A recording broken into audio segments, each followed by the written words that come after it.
चलिए बच्चों, हम लोग क्या पढ़ रहे थे? फ्लूइड मैकेनिक्स, है ना। ग्रेविटेशन चैप्टर में हम लोग क्या पढ़ रहे थे? Fluid mechanics. ओके, अब देखिए बच्चों, कल की बात आपको सब याद होगी, मैंने आपको बताया था जो बातें। ओके, कल का मतलब है कल तो क्लास हुई नहीं थी, उसके पहले वाली क्लास की। ओके, देखो कह रहा है कि take an empty plastic bottle, close the mouth of the bottle with an air tight stopper, put it in a bucket filled with water, you will see that the bottle floats. Push the bottle into the water, you will feel an upward push. Try to push it further down, you will find it is difficult to push deeper and deeper.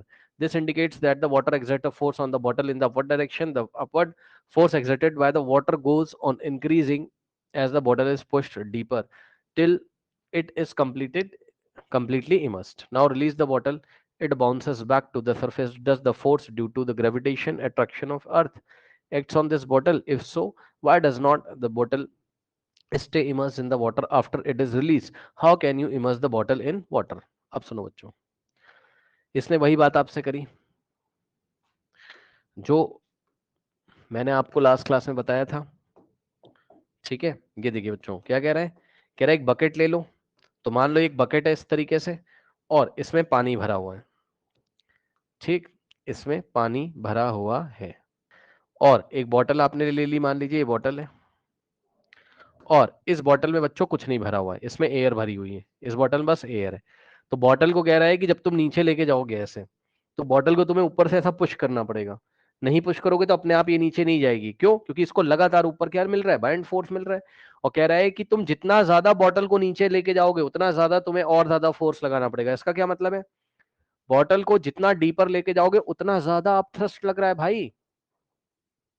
यानी कि जितने deeper जाते जाओगे, जितने नीचे जाते जाओगे surface से, करके देख लेना, एक बड़ी सी बकेट लेना या ड्रम लेना, आप करके देख लेना, जितना आप डीपर जाते जाओगे यहां से सरफेस से, ठीक, इस सरफेस से जितना गहराई पे आप जाओगे उतना ज्यादा आपको अपथ्रस्ट मिलेगा, उतना ज्यादा आपको क्या मिलेगा? यहाँ पे अपथ्रस्ट मिलेगा, उतना ज्यादा आपको यहाँ पर क्या मिलेगा? अपथ्रस्ट मिलेगा। ठीक, क्योंकि बच्चों थोड़ा सा आप, मतलब मैं आपको बता दे रहा हूं, मैंने आपको पुरानी क्लासेस में भी बताया है, नीचे जाने पर लिक्विड के द्वारा लगाया गया प्रेशर बढ़ता है। जितना आप डीप जाओगे लिक्विड के द्वारा लगाया गया प्रेशर बढ़ेगा। तो इसलिए बॉटल को जितना अंदर ले जाओगे आपको ऐसा लगेगा जैसे ऊपर की तरफ कोई ज्यादा दबा रहा है आपको बॉटल को। ठीक, अब सुनो, जैसे ही बॉटल को छोड़ दोगे बच्चों ये बाउंस बैक हो जाएगी, उछल जाएगी ऐसे। ये जैसे ही बॉटल को छोड़ दोगे आप, ऐसे बाउंस बैक हो जाएगी। याद है आपको? ये बॉटल ऐसे चली जाएगी, यानी कि बॉटल पे ऊपर की डायरेक्शन में कोई फोर्स लग रहा है जिसको हम बाइंड फोर्स बोलते हैं। ठीक, अच्छा, बहुत बढ़िया। अब सुनिए बच्चों, यहां पर अब सुनिए, तो उसने आपसे कहा कि ये बताओ कि बॉटल पे क्या ग्रेविटेशनल फोर्स नहीं लग रहा है? उसने आपसे पूछा कि भाई ये बताओ, क्या बॉटल पे ग्रेविटेशनल फोर्स नहीं लग रहा है? अब सुन लो बच्चों, ग्रेविटेशनल फोर्स का मतलब वेट ही तो होता है भाई। अरे ग्रेविटेशनल फोर्स का मतलब वेट ही तो होता है, वेट ही तो लग रहा है नीचे, क्या नहीं लग रहा है? लग रहा है। लेकिन बॉटल का वेट पड़ गया कम, बाइंड फोर्स पड़ गया ज्यादा।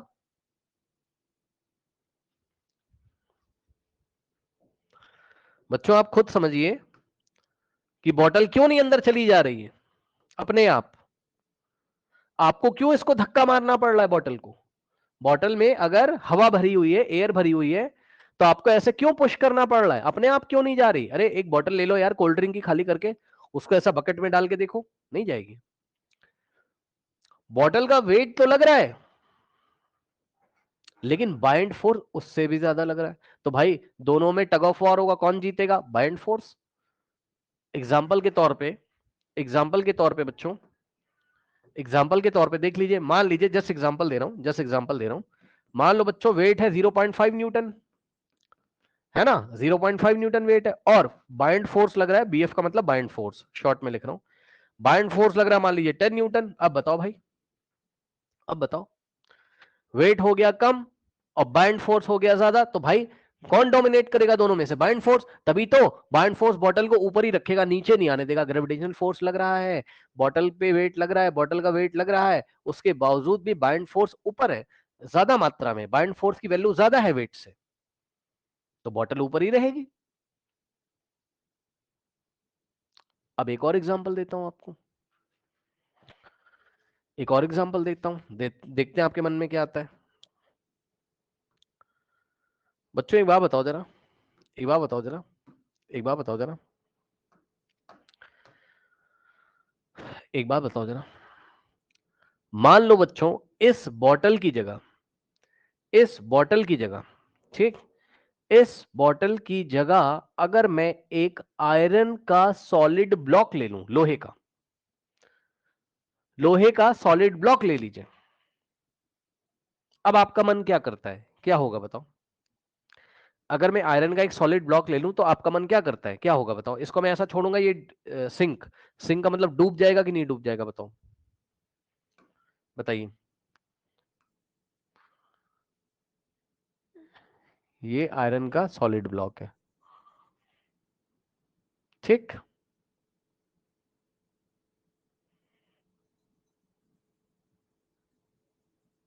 ये क्या है आपका? आयरन का सॉलिड ब्लॉक है, ओके।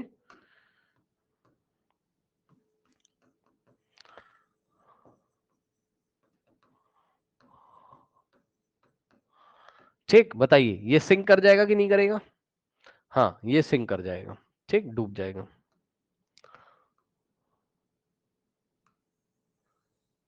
क्यों डूब गया इस बार ये? बस बड़ी सिंपल सी बात है, अब वेट ज्यादा हो गया होगा बाइंड फोर्स से। मान लो बाइंड फोर्स 10 ही न्यूटन लग रहा था और वेट लग गया 20 न्यूटन, अब बताओ, तो वेट डोमिनेट करेगा, ठीक। तो ये तो समझाने का आपको तरीका है बच्चों। अच्छा एक और बात बताऊं, एक और बात बताऊं, एक और बात बताऊं,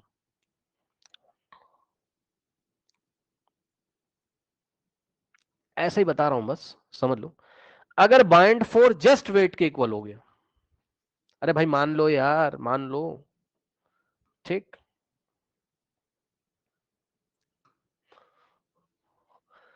जैसे कि कोई कॉर्क है, ठीक, जैसे कि कोई कॉर्क है, कॉर्क समझते हो ना, लकड़ी का एक टुकड़ा होता है छोटा सा, बॉटल में लगाते हैं जो।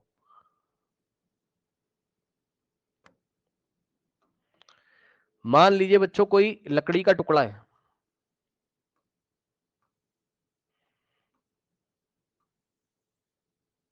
कॉर्क,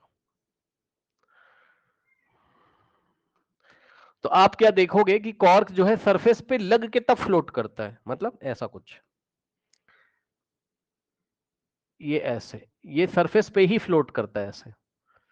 तो पता है यहां क्या होता होगा, यहां जितना बीएफ होता होगा उतना ही वेट होता होगा। मान लो वेट है 5 न्यूटन का, जैसे एग्जांपल बता रहा हूं भाई, तो बाइंड फोर्स भी 5 न्यूटन का। अब दोनों इक्वल है तो कोई भी डोमिनेट नहीं करेगा, तो ये सरफेस पे लग के ऐसे फ्लोट करेगा। ये आपको मैंने समझाने के लिए ऐसे बताया बस, असली बात तो यही है यार, बड़ी सीधी साफ बात मैंने आपको बता दी। अगर वेट बच्चों ज्यादा है बाइंड फोर्स से, तब तो भाई वेट डोमिनेट करेगा, ऑब्जेक्ट डूब जाएगा, सिंक कर जाएगा, ठीक। और यदि वेट बाइंड फोर्स के इक्वल है तब वो फ्लोट करेगा सरफेस पे ऐसे। और यदि बाइंड फोर्स बहुत बहुत बहुत ज्यादा है ना, किससे? वेट से, तब भी वो फ्लोट ही करेगा, लेकिन वो सरफेस से कुछ ज्यादा ही ऊपर आके फ्लोट करेगा। अगर बाइंड फोर्स बहुत ज्यादा है ना, जैसे पानी की बोतल जो होती है खाली होती है वो, तो वो बहुत ज्यादा सरफेस से ऊपर आके ऐसे फ्लोट करती है, ऐसे सरफेस से, पूरा पानी के सरफेस से ऊपर, क्योंकि बाइंड फोर्स बहुत ज्यादा है ना। तो बाइंड फोर्स बहुत ज्यादा है, वेट हो गया कम, यहां पर क्या है, यहाँ वो सरफेस से लग के तब फ्लोट करेगा। ये बहुत अच्छा डायग्राम नहीं है, इसको ऐसे कर लो, अलोंग द सरफेस ऐसे फ्लोट करेगा ये। मतलब कॉर्क का जो ऊपर वाला सरफेस है वो पानी के सरफेस से लग लग जाएगा, एकदम अलोंग द सरफेस रहेगा और तब फ्लोट करेगा। अब बच्चों देखिए, पता है क्या होता है, बात मैं आपको बताऊं, ठीक। इसी बात को एनसीईआरटी कैसे पढ़ाता है, वो डेंसिटी की हेल्प से पढ़ाता है। अब डेंसिटी क्या होता है बच्चों को नहीं पता होगा। डेंसिटी होता है बच्चों मास पर यूनिट वॉल्यूम। जरा समझिएगा बच्चों,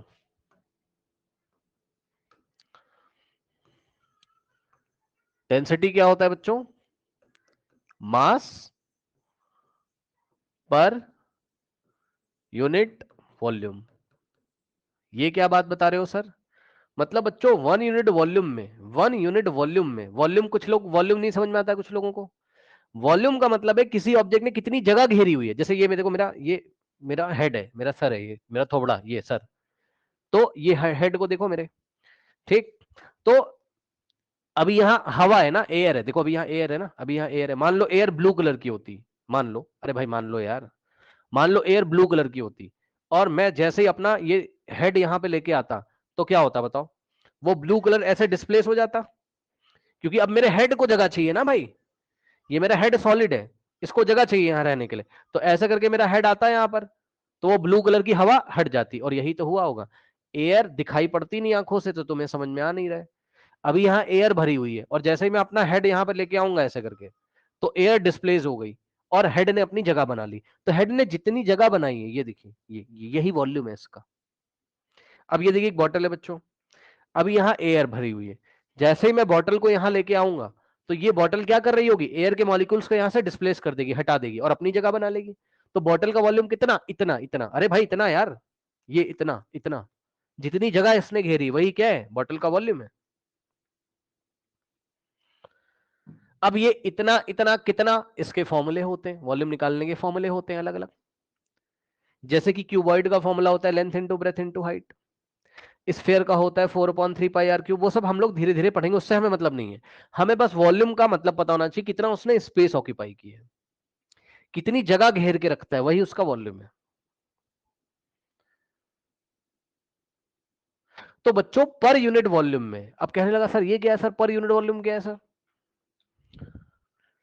बच्चों लूडो आपने खेला होगा, लूडो, लूडो आप लोग खेलते होगे, डाइस, लूडो की जो डाइस होती हैं, वो ऐसी डाइस के बारे में सोचिए, लूडो की एक डाइस के बारे में सोचिए, जो कि एक सॉलिड डाइस होती है या डाई होती है, जो भी है।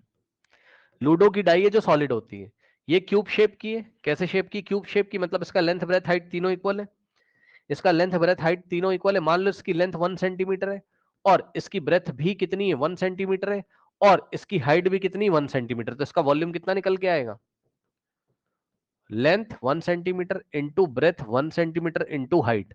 अरे भाई क्यूबॉइड का वॉल्यूम का फॉर्मूला या क्यूब का तो पता होगा ना, साइड इंटू साइड कर लो, या length into breadth into height कर लो, तो कितना आ जाएगा, 1 इंटू 1 यानी कि 1 आ जाएगा, और centimetre into centimetre into centimetre, centimetre cube हो जाएगा। ठीक, तो बताइए इसका वॉल्यूम कितना है, 1 सेंटीमीटर क्यूब, इसका वॉल्यूम कितना है, 1 सेंटीमीटर क्यूब। ठीक, तो 1 सेंटीमीटर क्यूब वॉल्यूम में जितना मास भरा होगा वही उसकी डेंसिटी है। 1 यूनिट वॉल्यूम में, पर यूनिट वॉल्यूम का मतलब क्या है, 1 यूनिट वॉल्यूम में जितना मास भरा होगा, ठीक, इसमें जितना मास भरा होगा, मास का मतलब क्वांटिटी ऑफ मैटर, जितना मैटर भरा होगा वही उसकी डेंसिटी होती है। कहने लगा सर समझ में नहीं आया, आओ समझाते हैं आपको। नहीं समझ में आया तो सुनो भाई ध्यान से, एक बात बताओ जरा, एक बात बताओ जरा मुझे, देखते हैं आपके मन में क्या आता है, बताइएगा। बच्चों मान लीजिए कि ये 1 सेंटीमीटर का एक क्यूब है जिसकी साइड 1 सेंटीमीटर है, एक लकड़ी का क्यूब में बनवा के लेके आया और एक आयरन का। देखते हैं आपके मन में क्या आता है, सुनो ध्यान से। ये लकड़ी का है, वुड, वुड, ये लकड़ी का सॉलिड क्यूब है, और ये आयरन का सॉलिड क्यूब है। दोनों का वॉल्यूम कितना है, 1 सेंटीमीटर क्यूब। इसका भी वॉल्यूम 1 सेंटीमीटर क्यूब है, इसका भी वॉल्यूम 1 सेंटीमीटर क्यूब है। तो दोनों का वॉल्यूम सेम कर दिया। अब दोनों का वॉल्यूम सेम करने के बाद ये चेक करो कि मास किसका ज्यादा है। क्या लगता है आपको, बताइए, लकड़ी का मास ज्यादा होगा या आयरन का मास ज्यादा, क्वांटिटी ऑफ मैटर किस में ज्यादा होगा? और जिसको नहीं समझ में आ रहा है, आप ऐसे समझो भारी कौन सा ज्यादा होगा, बताइए, इन दोनों में से कौन सा भारी होगा, बताइए, सॉलिड आयरन का ब्लॉक या सॉलिड वुड का ब्लॉक? आयरन का, बिल्कुल सही। भाई फिर से सुन लो सभी बच्चे ध्यान से, पहले तो दोनों का वॉल्यूम सेम कर लो। क्यों सर? क्योंकि भाई किन्हीं दो मटेरियल को आप तभी तो कंपेयर करोगे यार, जब सेम स्पेस में मास चेक करोगे आप। तो लकड़ी में उतने ही स्पेस में, कितने स्पेस में सर, 1 सेंटीमीटर क्यूब वॉल्यूम में, लकड़ी भी उतना ही स्पेस ले रही है, आयरन भी उतना ही स्पेस ले रही है, लेकिन मास किसका ज्यादा है, भारी कौन है, आयरन। तो पर यूनिट वॉल्यूम में जिसका मास ज्यादा होता है उसकी डेंसिटी ज्यादा होती है। तो डेंसिटी क्या होता है सर? सर डेंसिटी होता है मास पर यूनिट वॉल्यूम। बस बस ठीक ठीक, बस यही है। अब बच्चों डेंसिटी होता है मास पर यूनिट वॉल्यूम, ठीक है। और सुनिएगा मेरी बात को ध्यान से, और सुनिएगा, मान लीजिए मेरी बात को ध्यान से सुनिएगा जरा, देखिए। अच्छा, यहाँ इन्होंने पढ़ाया नहीं है, चलो कोई बात नहीं, मैं बता दूंगा आपको। यहाँ इन्होंने नहीं पढ़ाया ना, कोई बात नहीं, मैं बता देता हूँ ना, मैं बता देता हूँ। एक छोटा सा क्वेश्चन करिए बच्चों, ठीक। पहले आप ना डेंसिटी का फॉर्मूला देखो बच्चों, क्या होता है डेंसिटी का फॉर्मूला, देखिए क्या होता है, mass divided by volume. Question, बच्चों एक ऑब्जेक्ट का मास दिया हुआ है कितना, 10 किलोग्राम, ठीक, और वॉल्यूम दिया हुआ है कितना, 2 मीटर क्यूब। तो इसकी डेंसिटी बतानी है आपको, ठीक, इसकी क्या बतानी है आपको, डेंसिटी बतानी है, ओके।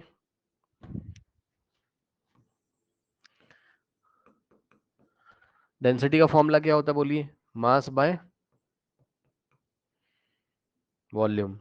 मास कितना है बताओ, 10 किलोग्राम, ठीक, वॉल्यूम कितना है, 2 मीटर क्यूब, 2 वन जा 2 फाइव जा, तो डेंसिटी कितनी आ गई, 5 किलोग्राम पर मीटर क्यूब। इसका मतलब क्या है, पर मीटर क्यूब मतलब 1 मीटर क्यूब में, 1 मीटर क्यूब वॉल्यूम में कितना मास है, 5 किलोग्राम।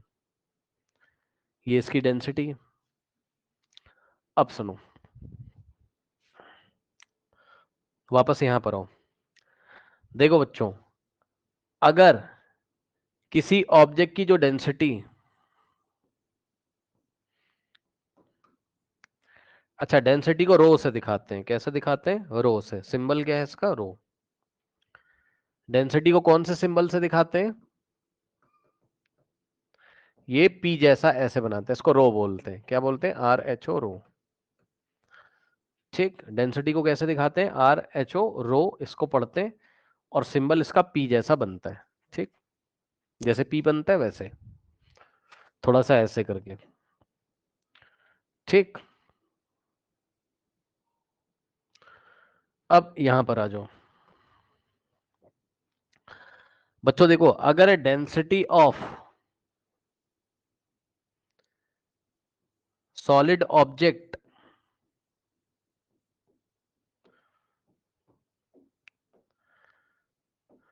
अगर डेंसिटी ऑफ सॉलिड ऑब्जेक्ट मतलब जो ऑब्जेक्ट आपने लिक्विड में डाला है, इमर्स किया है, अगर इमर्स, इमर्स का मतलब डुबा रहे हो, है ना, अगर डेंसिटी ऑफ, रो का मतलब density of object is less than density of liquid है, ठीक। अगर ऑब्जेक्ट की डेंसिटी लिक्विड से लेस है तब ऐसे फ्लोट करेगा वो, भाई ऑब्जेक्ट की डेंसिटी कम है, ऑब्जेक्ट की डेंसिटी कम है मतलब मास पर यूनिट वॉल्यूम ऑब्जेक्ट का कम, मतलब ऑब्जेक्ट हल्का है, ऑब्जेक्ट ज्यादा भारी नहीं है, लिक्विड के कंपैरिजन में उसकी डेंसिटी कम है, तब ऑब्जेक्ट फ्लोट करता है। और ऐसा होता क्यों होगा, असली बात तो आपको पता ही है, इसलिए होता होगा कि इस टाइम बायंड फोर्स वेट से ज्यादा होता होगा, तब लिक्विड सरफेस से ऊपर आके तब फ्लोट करेगा। और अगर डेंसिटी ऑफ ऑब्जेक्ट, जैसे यहां आयरन का ब्लॉक था, अगर डेंसिटी ऑफ ऑब्जेक्ट ग्रेटर है किससे, डेंसिटी ऑफ लिक्विड से, ठीक, मतलब जिस लिक्विड में आपने इस ऑब्जेक्ट को डाला है, ऑब्जेक्ट की डेंसिटी अगर लिक्विड से ज्यादा है, इसका मतलब ऑब्जेक्ट भारी है, ऑब्जेक्ट का वेट ज्यादा है और बाइंड फोर्स कम है, तो ऑब्जेक्ट नीचे सिंक कर जाएगा, ठीक।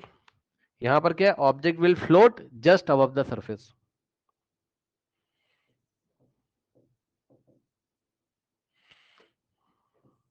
Object will float just above the surface, और यहां पर क्या है, ऑब्जेक्ट विल सिंक, ऑब्जेक्ट डूब जाएगा, ऑब्जेक्ट विल सिंक। और तीसरी कंडीशन क्या है बच्चों, अगर आपका जो है डेंसिटी ऑफ ऑब्जेक्ट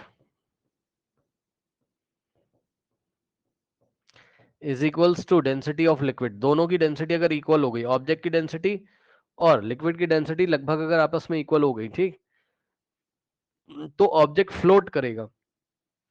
ठीक, ऑब्जेक्ट फ्लोट करेगा, लेकिन फ्लोट करने का स्टाइल कैसा होगा? यहां पर थोड़ा सरफेस से ऊपर आके फ्लोट कर रहा है, यहां पे अलोंग द सरफेस फ्लोट करेगा। कैसे? Float along the surface.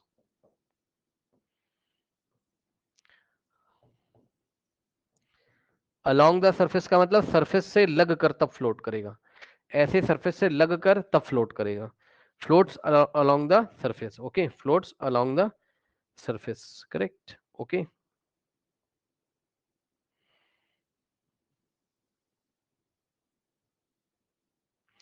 Floats along the surface, okay, correct.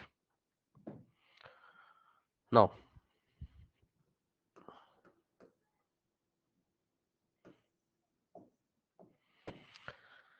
तो आपने इस टॉपिक में क्या सीखा बताइए? अगर डेंसिटी ऑफ ऑब्जेक्ट लिक्विड से लेस है तो क्या करेगा? इसके जस्ट ऊपर आके थोड़ा सा फ्लोट करेगा। अगर डेंसिटी ऑफ ऑब्जेक्ट लिक्विड से ज्यादा है तो सिंक कर जाएगा, और अगर आपका डेंसिटी ऑफ ऑब्जेक्ट लिक्विड के इक्वल है तो अलोंग द सरफेस फ्लोट करेगा।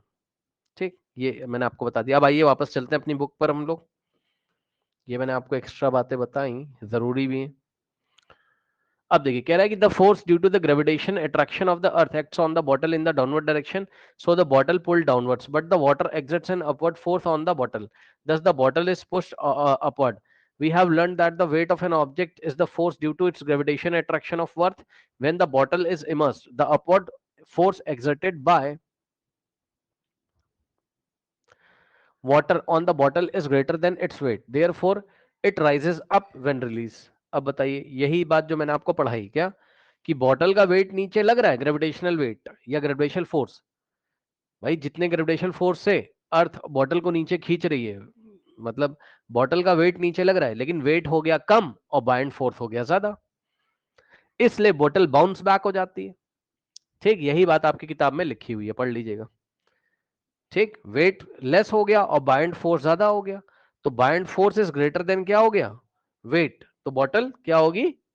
ऐसे ये वाली कंडीशन हो जाएगी, वेट कम है और बॉटल बाइंड फोर्स ज्यादा है, तो बॉटल ऐसे बाउंस बैक हो जाएगी। ठीक, यही चीज आपकी बुक में यहां तक लिखी हुई, पढ़ लीजिएगा। कह रहा है to keep the bottle completely immerse the upward force on the bottle due to water must be balanced. This can be achieved by an external applied force acting downward. This force must be at least equal to the difference between the upward and the weight of the bottle. हाँ, अब ध्यान देना जरा, देखो भाई, देखो देखो देखो देखो देखो आपकी बुक में क्या लिखा है, वेरी इंपॉर्टेंट। इधर देखिए, एक बार बताइए, अगर इस बॉटल को अंदर पहुंचाना होगा, जरा देखो बच्चों, इस बॉटल को अगर अंदर पहुंचाना होगा तो आपको कितना फोर्स लगाना पड़ेगा ऊपर से नीचे? ये एफ एक्सटर्नल, कम से कम एफ एक्सटर्नल कितना होना चाहिए? आपको मैं कह रहा हूं भैया, बॉटल को अंदर पुश करो, लगाने के तो आप कितना भी फोर्स लगा दो, लेकिन कम से कम कितना फोर्स लगाना चाहिए? तो जवाब है बाइंड फोर्स और वेट का जो डिफरेंस आ रहा है, जो ऊपर की तरफ बाइंड फोर्स आ रहा है और नीचे की तरफ जो वेट आ रहा है, इनका जो डिफरेंस है, इनको माइनस कर दो, इनका जो डिफरेंस है, इतना कम से कम फोर्स आपको लगाना पड़ेगा। बताओ, खुद सोचो ना भाई। ठीक, नहीं नहीं, मोर देन बाइंड फोर्स तो आप लगाओगे भाई, वो मैं मना नहीं कर रहा हूं, लेकिन मैंने कहा कम से कम कितना फोर्स लगाना पड़ेगा अभी, खुद दिमाग लगाओ। बाइंड फोर्स 10 न्यूटन का है। चलो एक और मैं ना आपको डायग्राम बना के समझाता हूँ, रुक जाओ भाई, यहाँ थोड़ा ना खिचड़ी पक जाएगी, रुक जाओ, समझिएगा जरा बच्चों। मान लीजिए बच्चों, ये बॉटल है आपकी, ठीक। अब मान लो बच्चों, मान लो, जस्ट मान लो कि वेट कितना है बॉटल का, समझाने के लिए बता रहा हूं जस्ट। वेट मान लो 2 न्यूटन है, मान लो भाई, मान लो। और बाइंड फोर्स है बच्चों, मान लीजिए 10 न्यूटन। ठीक, बाइंड फोर्स कितना है मान लीजिए 10 न्यूटन। तो सुनो मेरी बात को ध्यान से, भाई थोड़ा दिमाग लगा सकते हो क्या आप? थोड़ा दिमाग लगा सकते हो?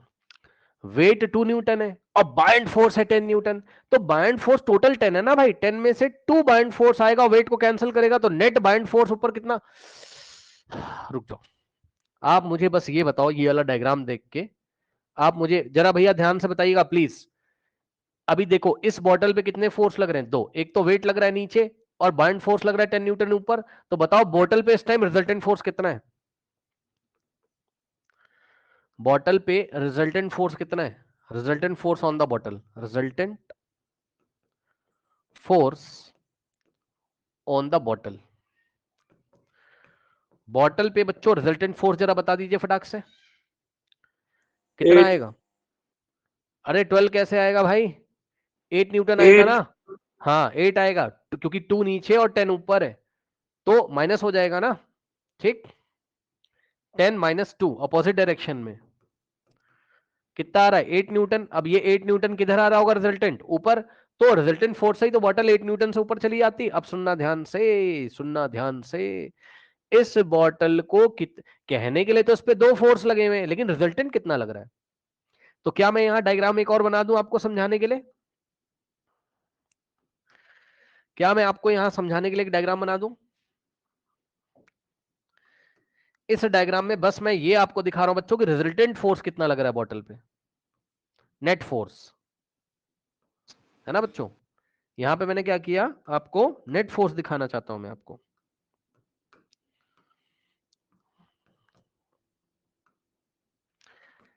एफ नेट कितना लगा बच्चों, कितना लग रहा है इस पे, 8 न्यूटन। इस 8 ने ही तो उठा के रखा है यार, खुद सोचो, बाइंड फोर्स का 10 है तो टोटल इस 10 के दो पार्ट कर लो क्या, एक तो 2 न्यूटन और प्लस 8 न्यूटन, तो इस बाइंड फोर्स के ये वाले 2 न्यूटन ने इस वेट को कैंसिल किया, तो बाइंड फोर्स बचा कितना, 8, तो 8 न्यूटन ऊपर लग रहा है नेट। अब मुझे आप ये बताओ बच्चों, अब मुझे ये बताओ, मैं कह रहा हूं नहीं नहीं नहीं नहीं, बॉटल नीचे जानी चाहिए, अब बताओ तुम कम से कम कितना फोर्स लगाओगे नीचे, कम से कम कितना फोर्स लगाओगे नीचे, कम से कम तुम कितना फोर्स नीचे लगाओगे एफ एक्सटर्नल की बॉटल नीचे चली जाए, कम से कम बताना, ज्यादा से ज्यादा तो कितना भी लगा सकते हो, कम से कम कितना तुम्हें लगाना ही पड़ेगा बताओ। मोर अरे देन बड़ी 8 सी, हाँ हाँ हाँ सही बता रहे हो आप, सही बता रहे हो, मतलब लगभग लगभग 8 न्यूटन आपको लगाना पड़ेगा, 8 से थोड़ा सा ज्यादा, 8.00001 है ना, ऐसे ही बता दो बस सर, कम से कम 8 न्यूटन तो लगाना ही पड़ेगा। भाई आप खुद समझो, इस पे 8 न्यूटन नेट ऊपर आ रहा है, तो भाई कम से कम आप 8 न्यूटन लगाओगे ना, तो एफ एक्सटर्नल कम से कम आप कितना लगाओगे बताओ, 8 न्यूटन, तब तो ये 8 से थोड़ा सा ज्यादा लगाओगे वो अलग बात है, लेकिन कम से कम 8 न्यूटन लगाओगे तभी ये नीचे जाना शुरू करेगा, ठीक।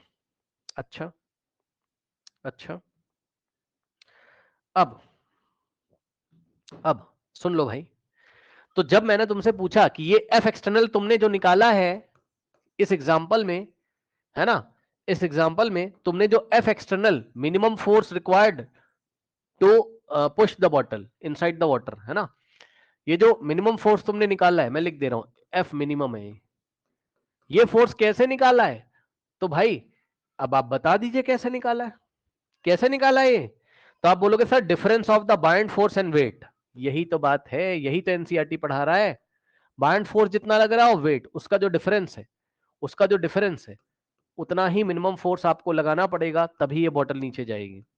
आया कि नहीं आया बताइए, आया कि नहीं आया बताइए, आया। अब यही चीज आपकी बुक में लिखी हुई है, बताइए, यही चीज आपकी बुक में लिखी हुई, पढ़ लीजिए, पढ़ लीजिए, यही चीज आपकी बुक में लिखी हुई, कह रहा है to keep the bottle completely immersed, अगर बॉटल को अंदर ले जाना है, the upward force on the bottle due to the water must be balance, मतलब ऊपर जो फोर्स लग रहा है, और ऊपर कितना लग रहा था 8 न्यूटन, ऊपर कितना लग रहा था, नेट फोर्स की बात कर रहा है वो, नेट फोर्स बैलेंस होना चाहिए, तो ऊपर जो 8 न्यूटन लग रहा है नेट फोर्स, उसके लिए आपको 8 न्यूटन लगाना पड़ेगा, और वो 8 न्यूटन कैसे आया था, बाइंड फोर्स और वेट के डिफरेंस से, यही चीज लिखा है। This can be achieved and externally applied acting downward, मतलब एक्सटर्नल फोर्स डाउनवर्ड लगाओगे नीचे की तरफ, this force must be least, must at least be equal to the difference between the upward and the weight of the bottle, upward मतलब जो bind force लग रहा है और वेट उसका डिफरेंस निकाल लो, जितना आएगा उतना आपको लगाना पड़ेगा। आया कि नहीं आया बताइए।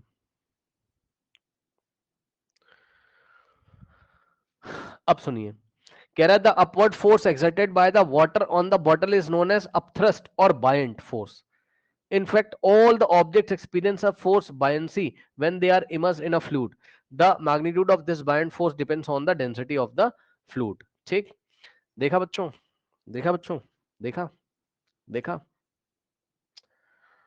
जो मैंने पढ़ाया था वही आपको बता रहा है कि किसी भी फ्लूइड में अगर आप कोई ऑब्जेक्ट इमर्स कर दोगे तो उस पर एक बायंट फोर्स लगेगा, जिसको बायंट फोर्स बोलते हैं या अपथ्रस्ट भी बोल सकते हो आप. सुन लो ध्यान से बच्चों, बायंट फोर्स या अपथ्रस्ट एक ही बात है. अपथ्रस्ट बोलो या बायंट फोर्स बोलो, एक ही बात है. और सुनो, ये बायंट फोर्स किस पे डिपेंड करता है? ये बायंट फोर्स लिक्विड की डेंसिटी पे डिपेंड करता है. भाई स्कूल में क्वेश्चन आ जाएगा पेपर में. मैग्नीट्यूड ऑफ बायंट फोर्स किस पे डिपेंड करता है? मैग्नीट्यूड ऑफ बायंट फोर्स किस पे डिपेंड करता है? Depend on the density of the liquid. Depend on the density of the liquid. अब मैं आपसे सवाल पूछूं, देखते हैं आप क्या बताओगे, देखते हैं आप क्या बताओगे. इधर देखो जरा, अभी मैंने आपको डेंसिटी पढ़ाई थी, ठीक? तो सुनो बच्चों जरा ध्यान से, देखते हैं आप क्या बताओगे, देखते हैं आप क्या बताओगे. बच्चों ये एक पानी है.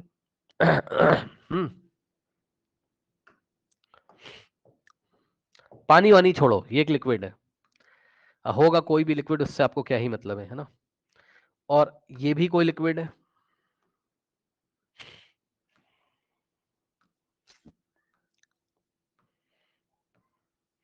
ठीक है बच्चों, ये भी कोई लिक्विड है और वो भी आपका कोई लिक्विड है. बच्चों मान लीजिए ऐसा मैं बोल रहा हूं, इसको लिक्विड ए बोला मैंने, और बच्चों इसको मैंने बोला लिक्विड बी. ठीक, अब मान लो बच्चों कि डेंसिटी ऑफ लिक्विड ए कितना देके रखा हुआ है? 5 किलोग्राम पर मीटर क्यूब. ठीक, और डेंसिटी ऑफ लिक्विड बी कितना देके रखा है आपको एग्जाम में? 10 किलोग्राम पर मीटर क्यूब. और एक बात मैं आपको फिर से याद दिला दूं कि बाइंड फोर्स वही लिक्विड ज्यादा लगाएगा जिसकी डेंसिटी ज्यादा होगी. तो बाइंड फोर्स किस पे डिपेंड करता है? लिक्विड की डेंसिटी पे डिपेंड करता है. ठीक, तो buoyant force depends on the density of the liquid या फ्लूइड. जिस फ्लूइड की डेंसिटी ज्यादा वो बाइंड फोर्स भी ज्यादा लगाएगा. Buoyant force is directly proportional to density. जिस फ्लूइड की डेंसिटी ज्यादा होगी बच्चों, वो बाइंड फोर्स भी ज्यादा लगाएगा. अब मुझे आप ये बताइए जरा, देखते हैं आपके मन में क्या आता है. बच्चों एक बॉटल में एक एक ऑब्जेक्ट मैंने लिया, एक बार लिक्विड ए में ऐसा इमर्स किया, और एक बार लिक्विड बी में, मतलब ऐसा मैंने डाल के ऐसे छोड़ दिया मान लो. अब बताओ लिक्विड ए ज्यादा बाइंड फोर्स लगाएगा या लिक्विड बी ज्यादा बाइंड फोर्स लगाएगा? देख के बताइए. ऑब्जेक्ट वही सेम है, लिक्विड मैंने अलग अलग चेंज कर दिए. कौन सा लिक्विड ज्यादा फोर्स लगाएगा? कौन सा लिक्विड ज्यादा बाइंड फोर्स लगाएगा? जिसकी डेंसिटी ज्यादा होगी सर. किसकी डेंसिटी ज्यादा है बच्चों? लिक्विड बी की. तो buoyant force by liquid number 2 is greater than bind force exerted by liquid number 1. ये ज्यादा फोर्स लगाएगा, इसका बाइंड फोर्स ज्यादा होगा इसके ऊपर.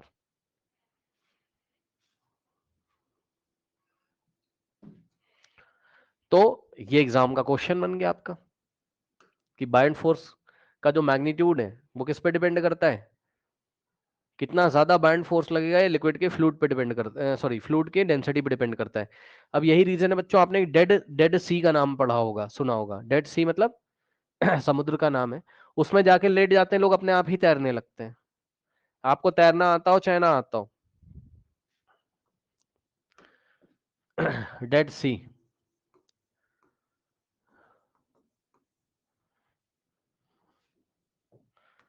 ये देखिए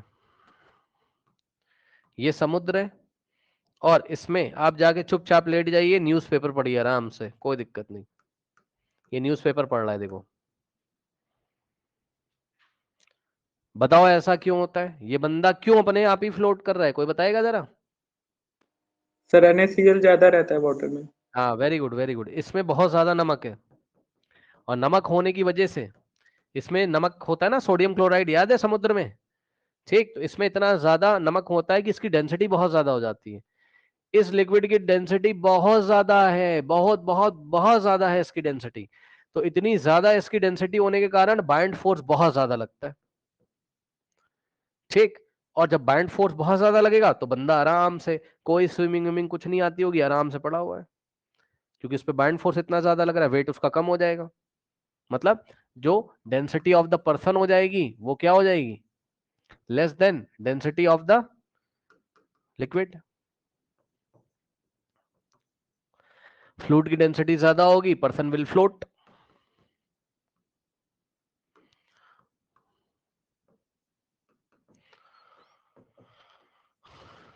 और ऐसा आप लोग भी कर सकते हो। मजाक नहीं कर रहा हूं, एक एक स्विमिंग पूल ले लीजिए, स्विमिंग पूल में नमक डाल दो खूब, ट्रक भर के नमक डाल दो, एक ट्रक डालो, दो ट्रक डालो, तब तक डाल दो नमक स्विमिंग पूल में, जब तक सैचुरेटेड सॉल्यूशन ना बन जाए। मतलब जब तक नमक उसमें घुलना ना बंद हो जाए तब तक डालते रहो, बढ़िया खूब नमक डालो। तो जब खूब सारा नमक डाल दोगे तो उसकी डेंसिटी बढ़ जाएगी, और जाना स्विमिंग पूल में आराम से लेट जाना, डूबोगे ही नहीं, फ्लोट करोगे, क्योंकि नमक डालने से लिक्विड की डेंसिटी ज्यादा हो जाएगी, तो बाइंड फोर्स भी ज्यादा लगाएगा वो। तो आराम से, तुम्हें स्विमिंग आती हो चाहे ना आती हो, आराम से लेटोगे, सरफेस पे पड़े रहोगे, इस तरीके से फ्लोट करोगे।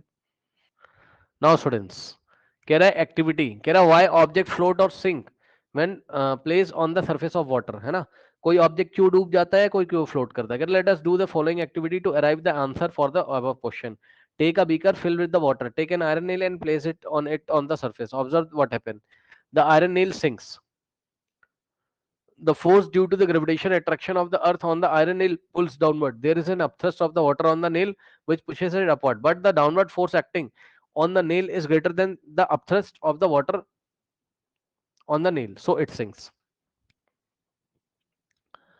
Take a beaker filled with the water, take a piece of cork and iron nail of equal mass, okay, place them on the surface of the water. Observe what happened, the cork float while the nail sinks. This happens because of the difference in their densities. The density of the substance is defined as the mass per unit volume. The density of the cork is less than that of the density of the water. This means that the upthrust of the water of the cork is greater than the weight of the cork, so it floats. The density of iron nail is more than the density of water. This means that the upthrust of the water on the iron nail is less than the weight of the nail, so it sinks. Therefore, object of density is less than that of the liquid float on the liquid. The object density is greater than, भैया देखो क्या कह रहे हैं, जो मैंने पढ़ाया है वही है, जो मैंने पढ़ाया है वही है, ठीक। देखिए भाई सब पढ़ा दिया मैंने आपको, देख लो। देखो बच्चों, देखो अभी मैंने आपको क्या बताया कि अगर डेंसिटी ऑफ ऑब्जेक्ट लिक्विड से लेस है तो ऑब्जेक्ट क्या करेगा, फ्लोट करेगा। और क्यों ऐसा होता है, क्योंकि इस टाइम, भाई सुन लीजिए ध्यान से, सुन लीजिए ध्यान से, यदि डेंसिटी ऑफ ऑब्जेक्ट लिक्विड की डेंसिटी से लेस होगा तो ऑब्जेक्ट फ्लोट करेगा। रीजन, क्योंकि इस टाइम जो आपका bind force on the object होता है वो ऑब्जेक्ट के वेट से क्या होता है, ग्रेटर होता है। आया कि नहीं आया बताइए, आया कि नहीं आया बताइए, ठीक। और ये डूब कब जाता है, जब density of object is greater than density of liquid होता है या फ्लूइड होता है। और इस टाइम क्या होता है, इस टाइम आपका जो बाइंड फोर्स होता है वो लेस हो जाता है, किससे, वेट से। तो वेट ज्यादा होता है, ग्रेविटेशन फोर्स ज्यादा होता है, वो नीचे चला जाता है। यही बात किताब में लिखी हुई है। और दोनों इक्वल होंगे तो weight is equals to buoyant, sorry, density of object is equals to density of liquid, तो weight is equals to buoyant force होता है, तब भी फ्लोट करेगा। यही चीज किताब में लिखी हुई है।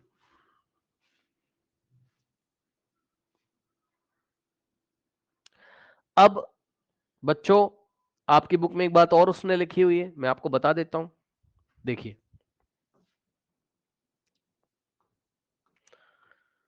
डेंसिटी मैंने आपको समझा दिया, मास पर यूनिट वॉल्यूम।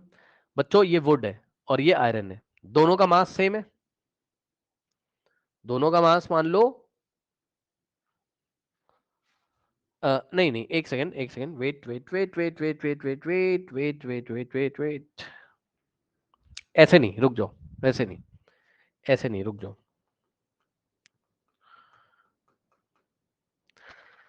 ऐसे देखो बच्चों, मान लो बच्चों मैंने एक आयरन नेल ले ली 5 ग्राम की, कितने ग्राम की? 5 ग्राम की।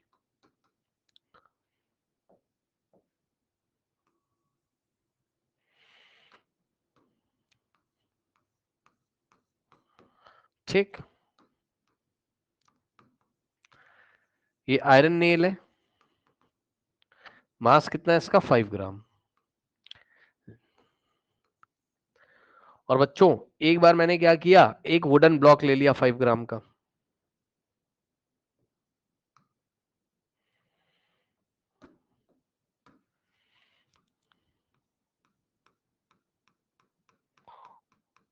बच्चों लकड़ी का ब्लॉक है ये, 5 ग्राम का है,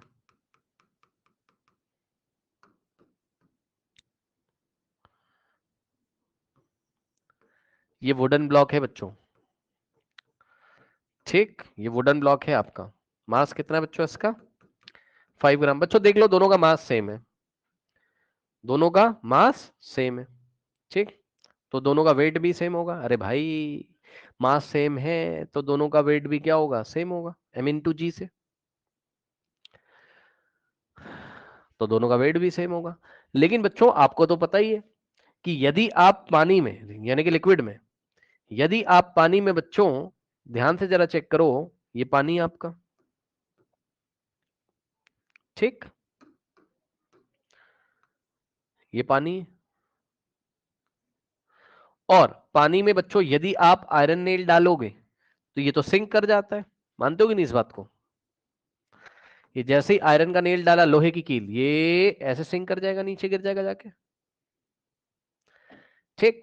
और लकड़ी का जब ब्लॉक आपने डाला, अब ये सिंक नहीं करता है, अजीब सी बात है, दोनों के मास सेम है, यानी कि वेट दोनों पे सेम आ रहा है, वेट दोनों पे सेम आ रहा है, वेट दोनों पे सेम आ रहा है, लेकिन ब्लॉक फ्लोट करता है। रीजन क्या है? मास सेम है पर डेंसिटी तो नहीं सेम है। डेंसिटी किसकी ज्यादा बच्चों बताइए? डेंसिटी क्या होता है? मास पर यूनिट वॉल्यूम, अभी बताया था। डेंसिटी किसकी ज्यादा है? आयरन नेल की, तो डेंसिटी ऑफ आयरन नेल ज्यादा है किससे? डेंसिटी ऑफ वुड से तो है ही ज्यादा, साथ में यहां पे देखो जरा, डेंसिटी ऑफ आयरन नेल जो है वो ज्यादा है किससे? डेंसिटी ऑफ लिक्विड से, जो भी फ्लूइड है, वाटर। तो क्या करेगा? आयरन विल सिंक, और यहां पर क्या होता होगा? जो वेट होता है, डब्ल्यू का मतलब वेट, वो बाइंड फोर्स से ज्यादा हो जाता होगा। और वुडन ब्लॉक के केस में density of wooden block is less than density of water होता होगा, ठीक। Density of wooden block is less than density of water, तो ऐसे केस में वुडन ब्लॉक विल